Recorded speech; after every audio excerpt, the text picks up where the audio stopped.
Israeli প্রধানমন্ত্রী যদি গাজার রাফা শহরে পরিপূর্ণ হামলা চালান তাহলে বন্ধ করে দেয়া হবে মার্কিন অস্ত্রের চালান। যুক্তরাষ্ট্রের প্রেসিডেন্টের করা এই সতর্কবার্তার পর পাল্টা হুঙ্কার দিয়ে নেতানিয়াহু বলেন, ইসরায়েল একা লড়তে পারে, যদি প্রয়োজন হয় একাই দাঁড়াবে, প্রয়োজনে নখ দিয়ে লড়াই করবে।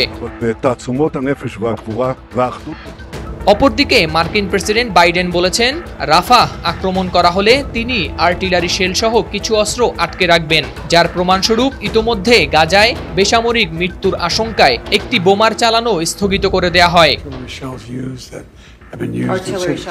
এদিকে বৃহস্পতিবার মার্কিন যুক্তরাষ্ট্রে সতর্কতা প্রত্যাখ্যান করার সময় 1948 সালের যুদ্ধের কথা স্মরণ করে নেতানিয়াহু বলেন, ৭৬ বছর আগে স্বাধীনতা যুদ্ধের সময় আমরা সংখ্যায় অল্প ছিলাম, আমাদের কাছে কোনো অস্ত্রও ছিল না, এমনকি ইসরায়েলের উপর অস্ত্র নিষেধাজ্ঞাও ছিল, কিন্তু প্রবল চেতনা, বীরত্ব ও ঐক্যের জোর থাকায় আমরা বিজয়ী হয়েছিলাম। তিনি আরো বলেন,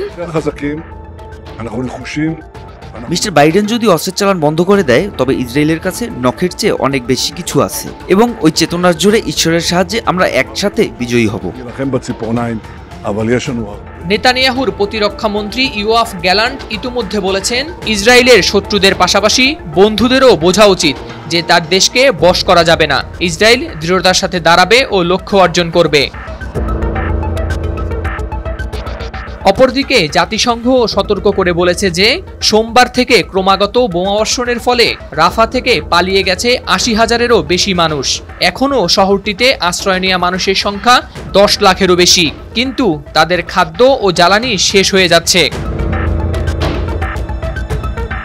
ফিলিস্তিনি মিডিয়া জানিয়েছে যে বৃহস্পতিবার বিকালে রাফার আল জেনেহ পাড়ায় ইসরায়েলি বিমান হামলায় নিহত হয়েছে ২ জন। এটি রাফার পূর্বাঞ্চলীয় এলাকার মধ্যে অন্যতম একটি এলাকা। এদিকে সোমবার রাতে স্থল অভিযান শুরু করার আগে সেখানকার বাসিন্দাদের সরে যাওয়ার নির্দেশ দিয়েছিল ইসরায়েলি বাহিনী। ফলে সপ্তাহের শুরুতে গাজা ইসরায়েলের মাঝে শান্তি চুক্তি হওয়া নিয়ে যে আশার আলো দেখা গিয়েছিল তা অনেকটাই হয়েছে ম্লান।